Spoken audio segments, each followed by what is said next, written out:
जय हिंद दोस्तों, कैसे आप सब। मैं आपका दोस्त प्रशांत अपने YouTube channel Bihar DElEd online में स्वागत करता हूं। दोस्तों, हम लोग S1 का यूनिट 3 लेके चल रहे थे, जहां पे हम लोगों ने पार्ट 1 कंप्लीट कर लिया था। आज हम लोग डिस्कस करेंगे उसी यूनिट का पार्ट 2, जहां पे कुछ टॉपिक हम लोग के रह गए थे। और आज के इस सेशन में आपका यूनिट 3 पूरी तरह से समाप्त हो जाएगा। फ्रेंड्स, सेशन को शुरू करने से पहले कुछ बातें मैं आप लोगों से करना चाहता हूँ कि फ्रेंड्स, जो भी बातें मेरे द्वारा बताई जा रही हैं उसको आप लोग अपने नोटबुक में जरूर लिखें, केवल सुने नहीं। क्योंकि अगर आपको ऐसा लगता है कि नहीं मैंने सुन लिया है अब मैं लिख सकता हूं, तो आप एक बार प्रैक्टिकली इसको करके देखिएगा। जब आप पेन पेपर लेकर बैठिएगा तो वहां पे आपको बहुत ही ज्यादा परेशानियों का सामना करना पड़ सकता है, क्योंकि आपको ऐसा महसूस होगा कि मैं अब समझ गया या समझ गई, लेकिन जब लिखने चलिएगा तो आपके दिमाग में वो पॉइंट वो थॉट आएंगे ही नहीं, है ना। मैं चाहता तो एक एक पॉइंट को लिख के, मतलब मेजर जो पॉइंट है, जो मेन टॉपिक है, उसको मैं लिख के चाहता तो एक्सप्लेन कर सकता था, लेकिन उससे आपको उतना बेनिफिट नहीं हो पाएगा, क्योंकि आपको एग्जाम में 15-16 पेज लिखने हैं, है ना।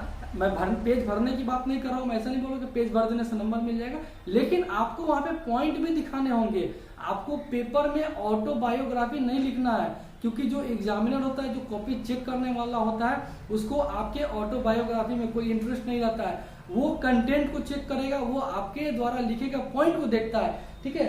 तो इसीलिए मैं बार बार बताता हूँ कि फ्रेंड, जो भी मैं बोर्ड पे पॉइंट लिखता हूँ, यही वो कारण है कि इस पॉइंट को एग्जामिनर बड़ी बारीकी से देखता है। और ये पॉइंट लिखने का मतलब है कि आप चीजों को समझ रहे हैं, आप उसके कॉन्सेप्ट को समझ रहे हैं। बेशक आपको अपने लैंग्वेज में देना है, लेकिन कुछ पॉइंट है जो कि आपको ध्यान में रखना पड़ेगा। अगर ये पॉइंट आप नहीं रखते हैं तो कहीं ना कहीं आप अच्छे कंटेंट को मिस कर सकते हैं पेपर में, और आपका नंबर जो है वो कम हो सकता है। यही कारण है मैं बोर्ड पे एक एक पॉइंट को लिखता हूँ और उसको एक्सप्लेन करने का प्रयास करता हूँ। मैं चाहता हूं कि आप भी इस चीज को फॉलो करें। मेरा अपना पर्सनल एक्सपीरियंस है कि अगर आप ऐसे लिखेंगे तो आपको अच्छे मार्क्स एग्जाम में मिलने तय है, ठीक है। चलिए तो शुरू करते हैं फ्रेंड्स आज का सेशन। ये हमारा रहेगा पार्ट 2, ठीक है ना। यूनिट 3 हम लोग का चल रहा था, आज ये यूनिट पूरी तरह समाप्त हो जाएगा।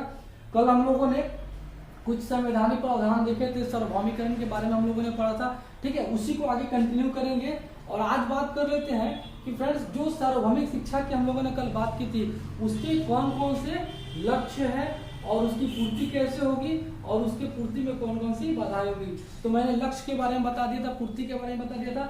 आज बात करेंगे कौन कौन सी बाधाएं हैं, मतलब शिक्षा को सार्वभौमिकरण करना है, लोकव्यापी बनाना है, ठीक है। तो उस कंडीशन में कौन कौन से हर्डल्स आएंगे, कौन कौन से अवरोध आएंगे, कौन कौन से बाधाएं आएंगे, उसको समझ लेना है। तो कुछ पॉइंट देखिए मैंने बनाए, कुछ 8 पॉइंट आप लोग को देखना है, आपको समझना है, और इसको आप प्रयास करिए कि लिख के प्रैक्टिस करें, ताकि ये माइंड में रहे और एग्जाम टाइम में ये क्लिक करे। ये पॉइंट अगर आप बना देते हैं तो ऑटोमेटिकली हर पॉइंट में 2 लाइन 4 लाइन आप लोग अपने से भी बना के लिख सकते हैं और वहां पे अच्छे नंबर गेन कर सकते हैं। तो आइए बात करते हैं कौन कौन से बाधाएं हैं जो हमारे सार्वभौमिकरण की शिक्षा में बाधा उत्पन्न करते हैं। बाधाएं हैं तो सबसे पहला है फ्रेंड्स, जनसंख्या में वृद्धि। एक बहुत ही मेजर कंसर्न है हमारे देश के लिए कि हमारे देश में, खासकर हमारे देश में जो है ना, जनसंख्या एक अपूर्व वृद्धि के साथ क्या हो रहा है, मतलब बढ़ोतरी हो रही है, बहुत तेजी के साथ इसमें बढ़ोतरी हो रही है। जनसंख्या बहुत तेजी से बढ़ते जा रहा है हमारे देश की जनसंख्या, जो कि कहीं ना कहीं एक बहुत बड़ा समस्या है। अभी बेशक हम लोग चाइना के नीचे हैं, लेकिन आने वाले कुछ सालों में हम लोग चाइना को भी पीछे छोड़ देंगे, और ये एक बहुत बड़ा मेजर कंसर्न होने जा रहा है हम सबों के लिए, ठीक है। तो ये एक सबसे बड़ा हर्डल है, क्योंकि अनुच्छेद 45 में जो बताया गया था, संविधान में लिखा गया था कि 6 से 14 वर्ष के जो भी बालक हैं उनको अनिवार्य शिक्षा दी जाए। तो कहीं ना कहीं वो जो अनिवार्य शिक्षा देने की बात कही गई थी अनुच्छेद 45 में, वो इसके कारण प्रभावित हो रहा है और पूरा नहीं हो पा रहा है, ठीक है ना। तो ये जनसंख्या में जो वृद्धि है, ये बहुत बड़ा बाधा है किसमें, तो अनिवार्य शिक्षा को जो लक्ष्य था उसको प्राप्त करने में, ठीक है ना। बात करते हैं कैसे। तो फ्रेंड्स, अगर 1950-51 की बात करें, 1950 और 51 की बात करें, तो उसमें भारत की जनसंख्या लगभग 36 करोड़ थी, ठीक है। वहीं 1991 की बात करें फ्रेंड्स, तो लगभग आपका 85 करोड़ था। अभी वर्तमान में, अभी जो करंट चल रहा है, करंट सिनारियो को देखा जाए तो भारत का जो जनसंख्या 1.39 बिलियन है, मतलब लगभग 139 करोड़ अभी हमारी जनसंख्या हो चुकी है। सोचिए, इतने बड़े आबादी में से हमें 6 से 14 वर्ष के बालकों को छांटना है और उनको अनुच्छेद 45 के हिसाब से अनिवार्य शिक्षा उपलब्ध कराना है। तो ये कहीं ना कहीं एक बहुत बड़ा चुनौती है। देखा जाए अगर 1981 की बात करें फ्रेंड्स, तो 1981 में लगभग 6 से 14 वर्ष के बालकों की बात करें तो लगभग वो 15 करोड़ थी उनकी जनसंख्या।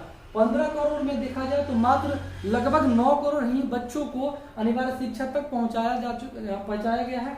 मतलब लगभग 5 से 6 करोड़ का जो गैपिंग है वो अभी भी चल रहा है। ठीक है, वहीं 20वीं शताब्दी की बात करें फ्रेंड्स तो 6 से 14 वर्ष के बालकों की संख्या लगभग 20 करोड़ थी और इसमें लगभग 15 करोड़ बच्चों को ही अनिवार्य और मुफ्त शिक्षा उपलब्ध कराया गया है। तो ये कहीं ना कहीं बहुत बड़ा मेजर कंसर्न है जो इसमें बाधा उत्पन्न करता है।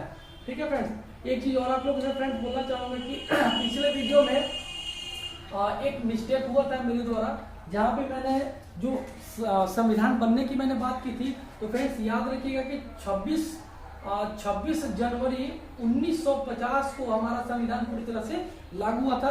उस वीडियो में फ्रेंड मैंने बाय मिस्टेक 1949 बोला था, 2-3 बार मैंने बोला था, क्योंकि फ्लो में निकलते जाता है ना, पता नहीं चल पाता है। तो उसको आप लोग जरूर करेक्ट कर लें कि हमारा जो संविधान था वो 26 नवंबर 1949 को अंगीकृत किया गया था, लेकिन संपूर्ण संविधान जो लागू होता वो कब होता तो 26 जनवरी 1950 को। आप लोग इसको जरूर करेक्ट कर ले, इसके लिए सॉरी। ठीक है, चलिए आगे बात करते हैं फ्रेंड्स, अगले बाधा पे देखते हैं कि अगला कौन सा हर्डल है। तो अगला बाधा जो है वो है हमारा आर्थिक संसाधनों का अभाव। ठीक है, यहाँ पे देख सकते हैं आर्थिक संसाधन, मतलब क्या होगा कि अगर हमें 6 से 14 वर्ष के बालकों को शिक्षा पहुंचा देना है सभी बालकों तक, तो उसमें कहीं ना कहीं जो आर्थिक संसाधन है वो भी बहुत बड़ा एक अवरोध पैदा करता है, एक हर्डल बनाता है, जिसमें क्या होता है कि सभी बच्चों तक जो पाठशाला है वो नहीं पहुंच पा रही है। मतलब बहुत ज़्यादा दूरी होने की वजह से बच्चे स्कूल तक नहीं पहुंच पा रहे हैं, चाहे यूनिफॉर्म की कमी हो जा रही है, जो निर्धन बालक है वो यूनिफॉर्म नहीं सिला पा रहा है, या जो भी पुस्तकें हैं या कॉपियां हैं वो उन तक नहीं पहुंच पा रही है, श्यामपट्ट की उपलब्धता नहीं है, पर्याप्त विद्यालय नहीं है। मतलब क्या ये सब आर्थिक संसाधन है जो कहीं ना कहीं क्या करते हैं तो बाधा उत्पन्न करते हैं इस अनिवार्य शिक्षा को पहुंचाने में। आगे बात करते हैं तो हमारा है संवैधानिक कमजोरी। ठीक है फ्रेंड्स, संवैधानिक कमजोरी कहने का मतलब कि जैसे अनुच्छेद 45 में अनिवार्य शिक्षा की बात कही गई है, तो ये जो नियम कानून जो भी अधिनियम बनाए गए हैं वो प्रत्येक राज्य के द्वारा लागू नहीं किया गया। मतलब वहां पे लागू है लेकिन वो उसको गंभीरता से नहीं लेकर चल रहा है। कहीं ना कहीं वो क्या कर रहे हैं, जो संविधान का अवहेलना कर रहे हैं।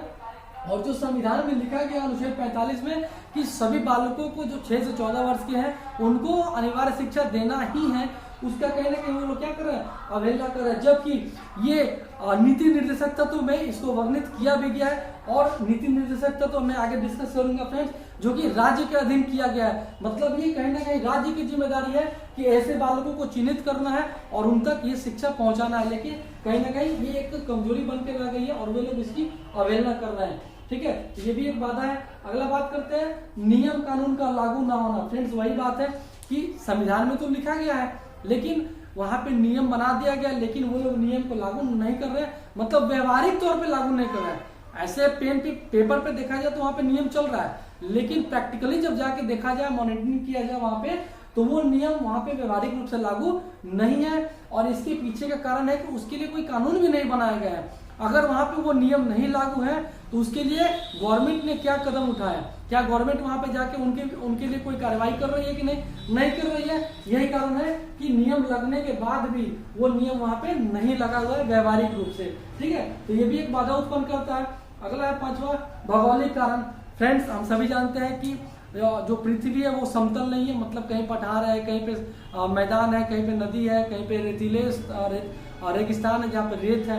तो कहने का मतलब क्या हो कि जो भौगोलिक स्थिति है पृथ्वी की वो एक जैसी नहीं है।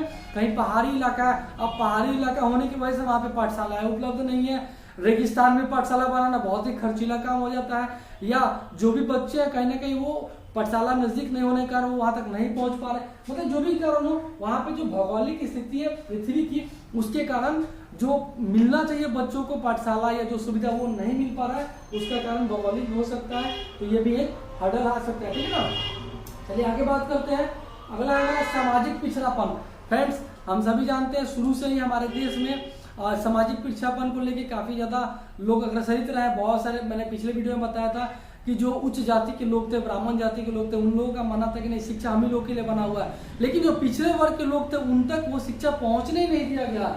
और आज भी ऐसे बहुत सारे लोग हैं जो इस शिक्षा से वंचित रह जाते हैं। कहने का मतलब कि आज बहुत सारे ऐसे समाज हैं जो इससे वंचित है, मतलब पिछड़े हुए हैं, और इसके कारण भी ये जो अनुच्छेद 45 है ये कहीं ना कहीं हमारा इसमें बाधा उत्पन्न कर रहा है। अगला है 7वां, अवरोध की समस्या या अव्यय की समस्या। इसको अव्यय की समस्या भी बोलते हैं। इस अवरोध या अव्यय की समस्या का मतलब ये हुआ फ्रेंड्स कि बच्चा स्कूल तो गया, बच्चे ने पढ़ाई शुरू की, ठीक है, उसने अध्ययन अध्यापन का कार्य शुरू किया, लेकिन किसी कारण से वो बीच में ही अपने क्लास को छोड़ के चला गया, मतलब उसने बीच में ही अपने जो स्कूलिंग है उसको बीच में उसने लेफ्ट कर दिया, उसको छोड़ दिया।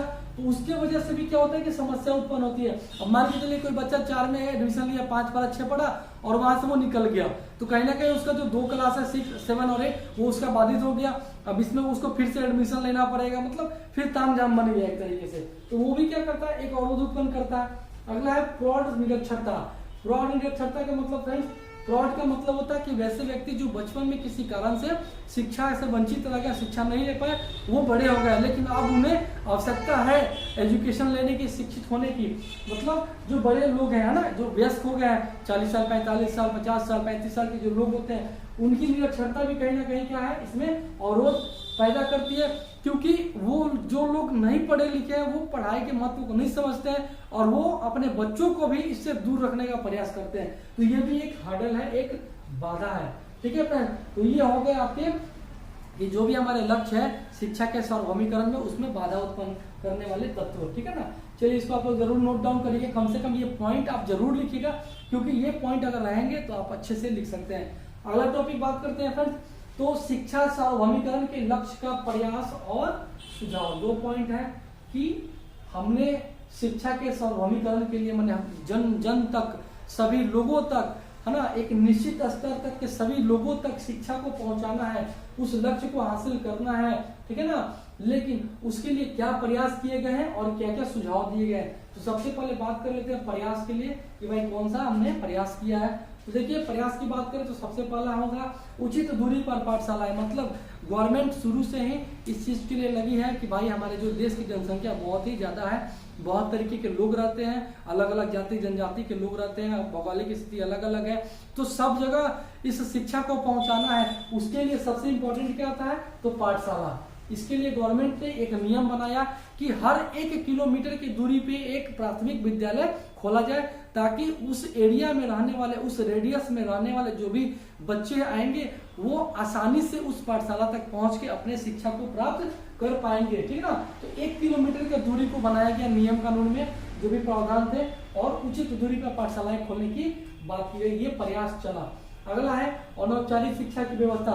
मैंने बताया कि भौगोलिक स्थिति के कारण सब जगह पाठशालाएं नहीं खुल पा रही है, तो अनौपचारिक शिक्षा पे ज्यादा बल दिया गया। मतलब जरूरी नहीं है कि हम लोग एक विद्यालय में एक कमरे में बैठ के ही पढ़ाई कर सकते हैं, हम लोग बाहर बैठ के ही पढ़ाई कर सकते हैं, हम लोग दूसरे से भी सीख सकते हैं। अनौपचारिक का मतलब होता है जिसके लिए कोई स्थान, कोई समय सीमा न हो, उसी को हम लोग क्या बोलते हैं, अनौपचारिक बोलते हैं, ठीक है। तो इस शिक्षा की व्यवस्था पे भी बल दिया गया। आप देखिएगा टेलीविजन के माध्यम से ही पढ़ाया जा रहा है, रेडियो के माध्यम से ही पढ़ाया जा रहा है, ठीक है ना। बहुत सारे कार्यक्रम ऑर्गेनाइज किए जाते हैं, कार्यक्रम के माध्यम से लोगों को शिक्षित किया जाता है, वो सब क्या है, अनौपचारिक शिक्षा में ही आपका आ जाएगा, ठीक है। तीसरा है लक्ष्य का 2 भागों में विभाजन। मतलब कि जो गवर्नमेंट था उसने एक नियम बनाया कि भाई कुछ ऐसा लक्ष्य बनाया जाए ताकि इसको अच्छे से और तेजी में इसको अचीव किया जा सके। तो उसने क्या किया कि जो 6 से 14 वर्ष का जो टारगेट था गवर्नमेंट का, उसने उसको क्या किया, 2 भागों में तोड़ दिया। एक उसने वैसे बालकों को चिन्हित किया जो 6 से 11 वर्ष के थे, और एक जो 14 वर्ष के थे, और इन दोनों बालकों को चिन्हित करके उन तक अनिवार्य शिक्षा पहुंचाने का लक्ष्य बनाया गया। लक्ष्य बनाया गया कि 1995 तक इस टारगेट को पूरा कर लेना है, लेकिन किसी कारण से, या बोल सकते हैं कि बहुत सारे बाधाएं उसमें उत्पन्न है, जो भी हम लोगों ने डिस्कस किया, उन बाधाओं के कारण वो इस टारगेट को नहीं पहुंच पाए, नहीं अचीव कर पाए। और लेकिन अभी भी ये प्रयास जारी है कि हम लोग इस टारगेट को जरूर पूरा कर ले, ठीक है ना। ये भी एक प्रयास रहा है। अगला था फ्रेंड्स ऑपरेशन ब्लैक बोर्ड, ठीक है ना। Operation black board, operation black board क्या है कि जो नई शिक्षा नीति थी 1986 की नई शिक्षा नीति 1986 के में एक अभियान चलाया गया सॉरी एक अभियान चलाया गया कि भाई जो भी 6 से 14 वर्ष के बच्चे हैं है ना, उन तक इस शिक्षा को पहुंचाया जाए। कैसे शिक्षा? तो जो एक न्यूनतम खर्च है एक विद्यालय का, एक पाठशाला का, वो न्यूनतम खर्च जो है केंद्र सरकार के माध्यम से पहुंचाकर और हम लोग इस टारगेट को प्राप्त कर सके। तो कौन कौन से टारगेट थे? तो पहला टारगेट था कि एक ऐसा विद्यालय खोला जाए जिसमें कम से कम 2 कमरे हो, एक बरामदा हो, ठीक है ना, हवादार खिड़की हो, अगल बगल नेचुरली वातावरण हो, मतलब है ना नेचुरली हो। इसके अलावा महिला अध्यापक की नियुक्ति वहाँ पे की जाए, ताकि चूंकि महिला लोग ज्यादा अच्छे से बच्चों को ट्रीट कर पाते हैं, पोलाइटली बात कर पाते हैं, है ना। कम से कम 2 टीचर जरूर हो, उसमें से एक महिला अध्यापक हो, है ना। श्याम पट प्रॉपर होना चाहिए, चौक, है ना, ये सब जो मानचित्र है या खिलौने वगैरह हो गए, ये सब क्या हो गए, इसी ऑपरेशन ब्लैक बोर्ड में बात करी गई थी। ताकि इस ऑपरेशन के माध्यम से, ये एक अभियान था जो कि नई शिक्षा नीति 1986 के द्वारा चलाया गया था और केंद्र सरकार का इसमें काफी ज्यादा योगदान भी रहा था कि भाई चलिए इसी ऑपरेशन की मदद से हम लोग कम से कम इस टारगेट को अचीव कर पाए, ठीक है ना।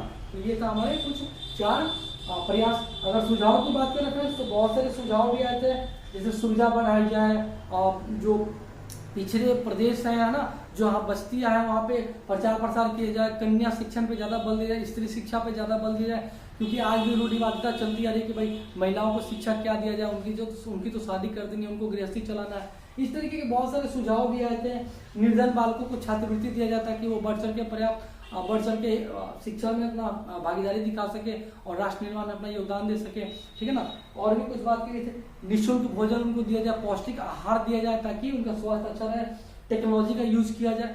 बहुत तरीके के सुझाव इसके लिए भी आए थे, ठीक ना। तो आप लोग अपने से भी लिख सकते हैं। चलिए अगला टॉपिक है हम लोग का, वह है भारतीय संविधान में नीति निर्देशक तत्व। ये थोड़ा सा इंपॉर्टेंट है, कुछ मैंने लिखा भी है, आप लोग ध्यान दीजिएगा, प्रयास कीजिएगा कि इसको आप लोग 2-4 बार रीड आउट जरूर कर लें, क्योंकि हो सकता है एग्जाम में पूछा जाए, बल्कि पूछा भी गया है। प्रीवियस क्वेश्चन अगर आप उठा के देखिएगा तो वहाँ पे ये सवाल पूछा गया है कि संविधान के नीति निर्देशक तत्व को क्यों शामिल किया गया, ठीक ना। तो फ्रेंड्स सबसे पहले बात कर लेते हैं कि नीति निर्देशक तत्व होते क्या है।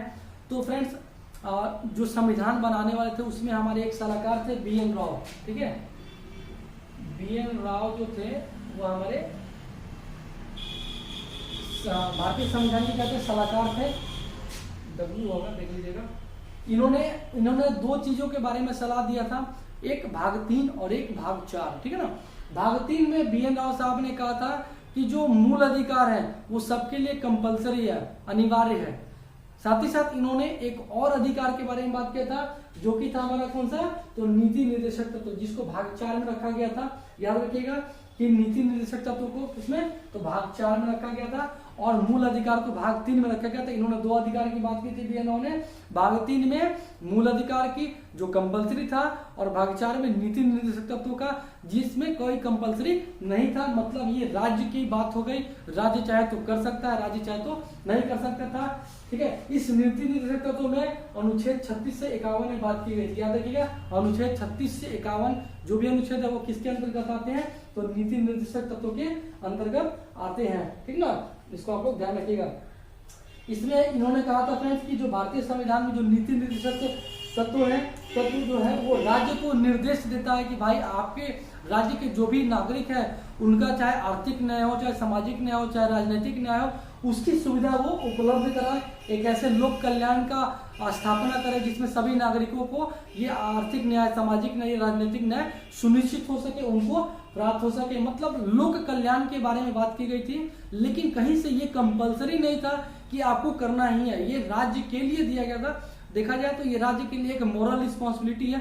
अगर कोई राज्य सरकार चाहे तो नहीं भी कर सकता है, क्योंकि इसमें कोई बाउंडेशन नहीं था। मैंने बताया कि भाग 4 में कोई कंपलसरी नहीं दिया गया था कि भाई आप इस नियम कानून को लागू कर ही दे, ठीक है ना। ये टोटली राज्य के ऊपर था कि वो अपने लोगों के लिए या अपने लोगों के लोक कल्याण के लिए क्या क्या कार्य करता है, कैसे उनको जागरूक करता है, जो भी उनका न्याय है उनको मिल रहा है कि नहीं, ये सब टोटली किसके ऊपर था, तो राज्य के ऊपर था। यही नीति निर्देशक तत्व में बोले गए हैं, बताए गए हैं। इसके अलावा फ्रेंड्स किसी भी राष्ट्र के निर्माण में मौलिक अधिकार और जो नीति निर्देशक तत्व है एक बहुत ही इंपॉर्टेंट रोल प्ले करते हैं, एक बहुत ही महत्वपूर्ण भूमिका निभाते हैं। ये सब पॉइंट आप लोग नोट करते चलेगा। जो राज्य के नीति निर्देशक तत्व है फ्रेंड्स वो जनतांत्रिक संवैधानिक विकास और नवीनतम तत्व है, और जैसे जैसे संविधान बना वैसे वैसे नीति निर्देशक तत्व को भी बनाया गया। मतलब ये संविधान के साथ ही डेवलप हुआ है, इसको भी आप लोग याद रखिएगा। एक चीज और याद रखें कि ये जो नीति निर्देशक तत्व थे, ये हमारा जब भारतीय संविधान इंडियन कॉन्स्टिट्यूशन को जब बनाया जा रहा था तब इस नीति निर्देशक तत्व को आयरलैंड से इसको लिया गया था। याद रखिएगा, ये आयरलैंड के संविधान से इसको उठाया गया है। आयरलैंड जो था फ्रेंड्स वो स्पेन का एक भाग था और उसी आयरलैंड से इस नीति निर्देशक तत्व को अपनाया गया था, क्योंकि इसमें बहुत ज्यादा फायदा भी थे। अभी हम लोग डिस्कस करेंगे कुछ अनुच्छेद के बारे में, ठीक है ना। इसके अलावा कुछ और पॉइंट देख लेते हैं फ्रेंड्स। भारतीय संविधान के अनुच्छेद 36 से, हाँ ये तो मैंने बता ही दिया, 36 से क्या होते हैं। हाँ, जो भाग 3 और भाग 4 है ये संविधान का आत्मा और इसको चेतना भी कहा जाता है, क्योंकि इसमें बहुत सारी इंपॉर्टेंट बातें जो भी समिति के लोग थे उनके द्वारा कही गई थी, बनाई गई थी, ठीक ना। इसके अलावा मैंने ये भी बता दिया कि जो केंद्र सरकार है वो कभी राज्य को ये थोप नहीं सकता है कि भाई आप ऐसा करें या लोगों के कल्याण के लिए काम करें। हाँ, वो उसको बोल सकता है, एक सलाह दे सकता है, लेकिन कभी वो वैधता उसके ऊपर नहीं थोप सकता या लागू कर सकता है कि आप ये काम करें ही करें, ठीक ना। तो ये टोटली किसके ऊपर डिपेंड करता है, तो ये टोटली राज्य के ऊपर डिपेंड करता है। आइए बात कर लेते हैं कि कुछ जो 36 से 51 अनुच्छेद है वो क्या क्या बोलते हैं, क्योंकि अगर एग्जाम में आते हैं फ्रेंड्स तो ये अनुच्छेद आपको वहाँ पे लिखने पड़ेंगे, तो आप लोग इसको जरूर नोट डाउन करके प्रैक्टिस कर लीजिएगा। सबसे पहला अनुच्छेद आता है अनुच्छेद 36, जो कि कहता है राज्य की भाषा, ठीक है ना। राज्य की भाषा कहने का मतलब फ्रेंड्स कि राज्य को टोटली पावर दे दिया गया है। जैसे बिजली विभाग आपने देखा होगा, ये राज्य का पावर है, मतलब राज्य इसका अधिकार रखता है। या जो भी आपका एयरपोर्ट वगैरह हो गया ना, ये सब किसके अंतर्गत होते हैं, तो राज्य में आते हैं। मतलब राज्य की परिभाषा के बारे में बात की गई थी, राज्य की भाषा के बारे में बात की गई थी, ठीक है ना। राज्य चाहे तो अपने हिसाब से अपना भाषा रख सकता है, इसमें कहीं से केंद्र सरकार कोई मतलब कोई नियम कानून नहीं बनाया राज्य के लिए कि नहीं आपको यही भाषा रखना है, यही धर्म मापना, ठीक है ना। धर्म के बारे में तो बात ही नहीं की जाती है फ्रेंड, ठीक है ना, क्योंकि धर्म का जो है ना वो स्वतंत्र है, उसको शिक्षा से या फिर संविधान में कहीं भी नहीं बताया गया। अगला है अनुच्छेद 37, जो कहता है न्यायालय में परिवर्तनीय। न्यायालय में परिवर्तनीय का मतलब होता है फ्रेंड्स, जैसे जो धार्मिक स्वतंत्रता है वो किसी के ऊपर थोपा नहीं जा सकता, ये आपका व्यक्तिगत है। अगर कोई कहे कि नहीं आपको हिंदू धर्म मानना है, आपको मुस्लिम धर्म मानना है, और वो चाहे केस करना चाहे तो वो केस नहीं कर सकता है। किसके हिसाब से, तो अनुच्छेद 37 के हिसाब से। मतलब क्या है कि ये न्यायालय में परिवर्तनीय है, आप किसी पे कोई केस नहीं कर सकते हैं, ठीक है ना। ये बोलता है न्यायालय में परिवर्तनीय। अगला बात करते हैं अनुच्छेद 38, तो लोक कल्याण का व्यक्ति। अभी मैंने बताया कि नीति निर्देशक तत्व में राज्य जो है अपने लोगों के लिए क्या करता है, लोक कल्याण की बातें करता है, या जो भी उसका न्याय है, आर्थिक सामाजिक राजनीतिक न्याय, वो सब उसको प्रोवाइड कराता है। तो ये आपका अनुच्छेद 38 में बात की गई है, ठीक है ना। इसके बाद बात करते हैं अनुच्छेद 39 में, जिसमें है समान कार्य समान वेतन। अभी आप लोग देख भी रहे होंगे कि बिहार में खासकर बहुत सारे शिक्षक संघ ने केस कर दिया था कि भाई हम लोग जो कार्य कर रहे हैं उसके हिसाब से हम लोग को वेतन नहीं मिल रहा है। मतलब कार्य के हिसाब से हमको वेतन मिलना चाहिए, हम जितना मजदूरी कर रहे हैं उसके हिसाब से हमको मेहनताना मिलना चाहिए। ये अनुच्छेद 39 में कहा गया था, समान कार्य और समान वेतन। अनुच्छेद 40 की बात करें तो ग्राम पंचायत, आप देखते होंगे ग्राम पंचायत, इसमें बहुत सारे चुनाव होते हैं, मुखिया के, वार्ड के, पंचायत समिति के, ठीक है ना। ये सब इसी अनुच्छेद 40 में कहा गया है। 41 की बात करें तो कुछ दशाओं में सरकारी सहायता, मतलब अनुच्छेद 41 में गवर्नमेंट के द्वारा कुछ सहायता की बात की गई है कि भाई कुछ विशेष कंडीशन में जो गवर्नमेंट की तरफ से वो आपको सहायता मिलेगी, वो आपको हेल्प मिलेगा। जैसे आप लोग देखे होंगे कि आप लोग के आसपास जो भी ब्लॉक होते हैं वहाँ वृद्धा पेंशन मिलता है। मतलब सरकार ने कुछ विशेष कंडीशन में इसको लगाया गया, क्योंकि जो बूढ़े लोग हो जाते हैं कहीं ना कहीं वो कार्य नहीं कर पाते, उनका अर्निंग रुक जाता है, तो उनको कुछ सरकारी सहायता मिले तो उनको क्या मिलता है, पेंशन मिलता है। या कुछ लोग जो रिटायर हो जाते हैं ना, उनको भी सरकार की तरफ से क्या मिलता है, पेंशन मिलता है, ठीक ना। ये सब क्या सरकार की तरफ से सहायता है। विकलांग की बात करें तो विकलांग के लिए गाड़ी मिलता है, उनको 2 व्हीलर 3 व्हीलर या साइकिल वगैरह मिलता है। जब क्या है तो एक कंडीशन लगा दिया कि भाई जो विकलांग है सिर्फ उसी को मिलेगा, जो अच्छा व्यक्ति है, जो देहात से स्वस्थ है, उसको नहीं मिलने वाला। प्रौढ़ शिक्षा, अगर कोई व्यक्ति बचपन में नहीं पढ़ा लेकिन अब पढ़ना चाहता है, उसके लिए भी गवर्नमेंट ने ये फैसिलिटी दिया है, ये हेल्प दिया, सहायता दिया कि भाई आप लोग भी शिक्षा ले सकते हैं। मतलब क्या कुछ कंडीशन है, उस कंडीशन में हम लोग उस व्यक्ति को वो हेल्प कर सकते हैं गवर्नमेंट की तरफ से। अनुच्छेद 42 की बात करें तो न्याय संगत मनोचित दशा और प्रसूति सहायता। इसमें क्या फ्रेंड्स, न्याय संगत की बात का मतलब हुआ कि एक सब लोगों को ना बराबर बराबर क्या मिले, तो न्याय मिले।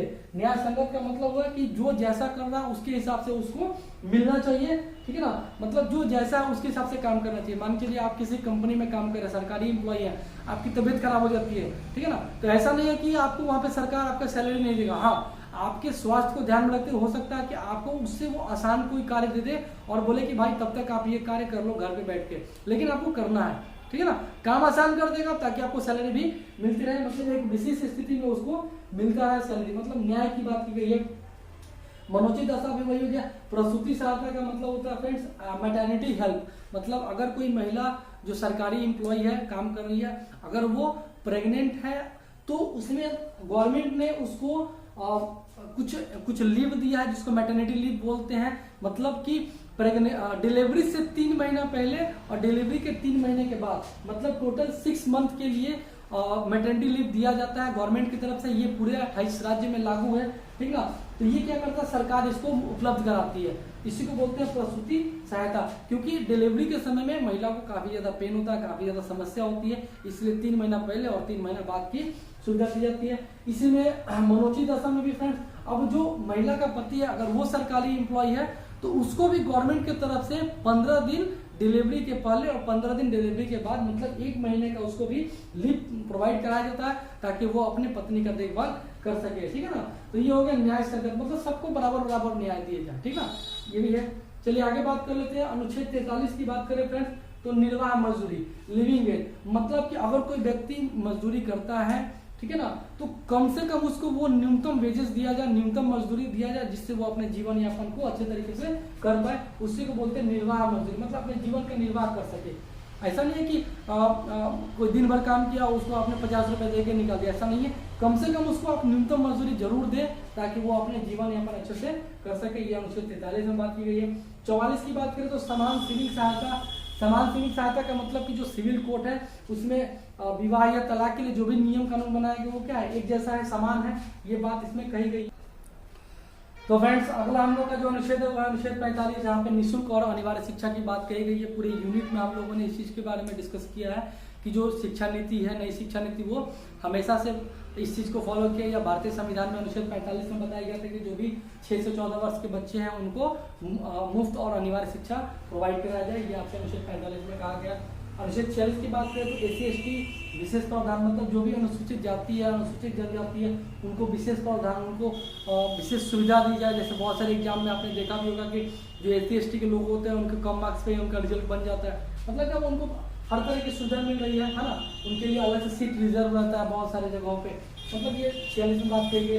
मतलब सब लोगों को ध्यान रखा गया, ऐसा नहीं है कि एक तरफ से देखा गया, सब लोगों को ध्यान रखते हुए इस नीति निर्देशक तत्व का निर्माण किया गया है। अगला है 47, तो जीवन स्तर को ऊंचा करना, मतलब कहीं ना कहीं संविधान में इस चीज को लिखा गया है कि भाई हर व्यक्ति को पौष्टिक आहार मिले जो उसको चाहिए, ताकि उसका जो जीवन स्तर हो वो उसका बेहतर हो सके। ये राज्य की जिम्मेदारी बनती है, ठीक ना, उसका जो लोग, उसके जो राज्य के लोग हैं, जो नागरिक है, वो कैसे अपना जीवन यापन कर रहा है या कैसे उनका स्टैंडर्ड लिविंग ऊंचा हो सकता है, ठीक है ना, उसके लिए राज्य क्या करता है, तो प्रयास करता है। अनुच्छेद 48 की बात करें तो कृषि एवं पशुपालन, फ्रेंड्स ये भी एक राज्य का ही हिस्सा है, जहाँ पे जो राज्य सरकार है वो कृषि और पशुपालन पे काफ़ी ज़्यादा बल देता है, क्योंकि भारत जो है वो एक कृषि प्रधान देश है।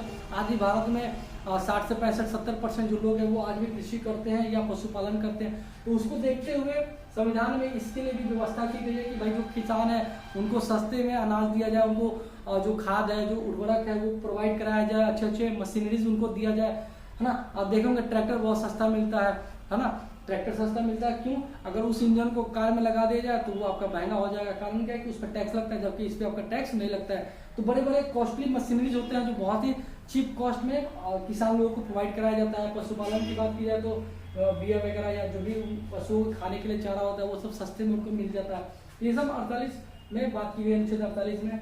अगला अनुच्छेद 49 की, तो राष्ट्रीय महत्व के स्मारकों और स्थानों का संरक्षण, मतलब जो भी राष्ट्रीय स्मारक है, जो स्थान है, टूरिस्ट प्लेस है, उनके संरक्षण की बात की गई है अनुच्छेद 49 में। 50 की बात करें फ्रेंड्स तो कार्यपालिका से न्यायपालिका का पृथक्करण, दोनों को अलग करने की बात की गई है, देख लीजिएगा इसको भी।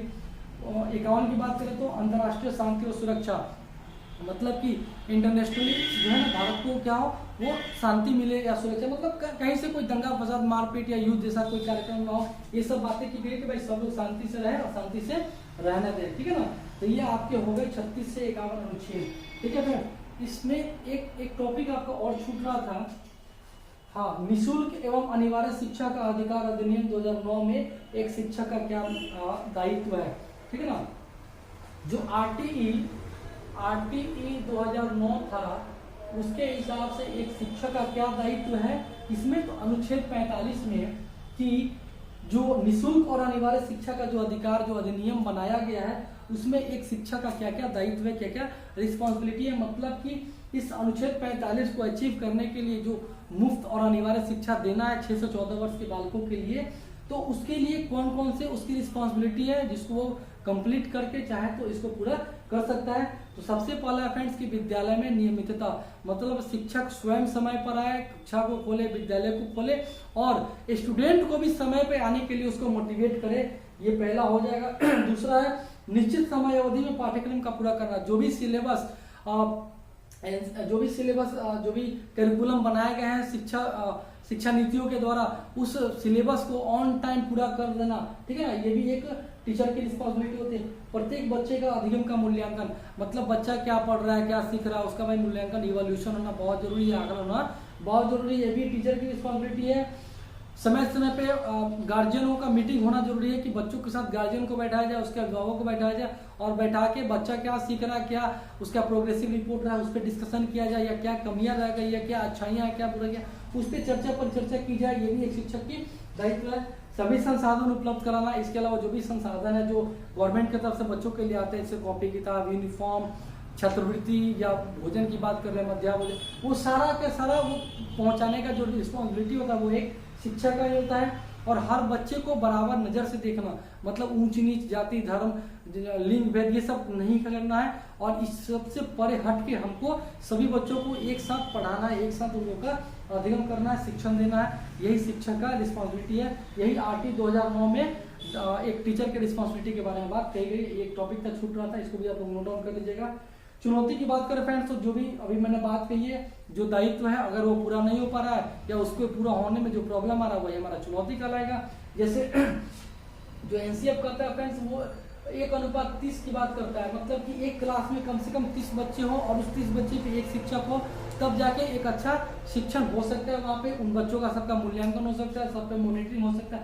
अगर ये रेशियो बढ़ जाता है तो कहीं ना कहीं इसमें बहुत सारी बाधाएं उत्पन्न हो सकती है। महिला अध्यापकों की कमी है या प्रशिक्षित शिक्षक नहीं मिल पा रहा, ट्रेन टीचर हम लोग को चाहिए भाई, लेकिन वो ट्रेन टीचर की कमी है, तो कहीं ना कहीं इससे भी प्रॉब्लम होती है। या विद्यालय की कमी है, भौगोलिक स्थिति के कारण विद्यालय नहीं खुल पा रहा है, ये सब क्या है, तो ये कहीं ना कहीं एक चुनौती हो जा रही है गवर्नमेंट के लिए, ताकि इसको पूरा करना है, ठीक है ना। तो फ्रेंड्स हमारे हिसाब से जो भी पॉइंट्स थे, जो भी टॉपिक थे, मैंने इसको कंप्लीट कराया है। अगर कुछ छूट रहा हो तो आप लोग अपने हिसाब से भी सिलेबस को देख लीजिएगा, बट मेरे हिसाब से मैंने जितना इसमें पढ़ाया यूनिट 1 यूनिट 3 के पार्ट 1 पार्ट 2 में, मेरे हिसाब से यहाँ से क्वेश्चन आपका नहीं निकल सकता है। आई एम श्योर कि आप यहाँ से अच्छा कर सकते हैं, बशर्ते कि आप इस पॉइंट को जरूर नोट डाउन करें, उसको बार बार लिख कर प्रैक्टिस करें, केवल सुने ना। मैं बार बार इस चीज को रिपीट कर रहा हूँ, केवल सुनने से पढ़ाई नहीं होती, बिल्कुल ये आपका सब्जेक्टिव है, थ्योरेटिकल है, प्रैक्टिकल नहीं है। लेकिन थ्योरेटिकल चीजों को भी लिखा जाता है, लिख कर चीजों को पढ़ने से वो क्या होता है, तो माइंड में सेट कर जाता है, वो आपके एग्जाम में बहुत ज्यादा मदद करेगा। तो बस आज के लिए फ्रेंड्स इतना ही। अगर ये वीडियो, ये लेक्चर या जो भी कंटेंट मेरे द्वारा प्रोवाइड कराया जा रहा है, अगर आपको पसंद आ रहा हो तो फ्रेंड्स लाइक तो जरूर करें, क्योंकि लाइक करने में कुछ जान नहीं रहा। अपने दोस्तों को भी जरूर शेयर करें, है ना। जो भी आपके फ्रेंड सर्कल होंगे उनमें इसको जरूर डालें, जो भी आपके ग्रुप है वहाँ डालें, ताकि वो भी इसका फायदा ले सकें, ठीक है ना। ज़्यादा से ज़्यादा इसको सब्सक्राइब करें, प्रमोट करें, ताकि कमेंट भी करें, क्योंकि फ्रेंड्स कमेंट से मुझे कहीं ना कहीं मोटिवेशन मिलता है और मैं वीडियो बनाने के लिए ज़्यादा प्रेरित होता हूँ, ठीक है। तो बस आज के लिए इतना है। वीडियो देखने के लिए बहुत बहुत धन्यवाद, थैंक यू।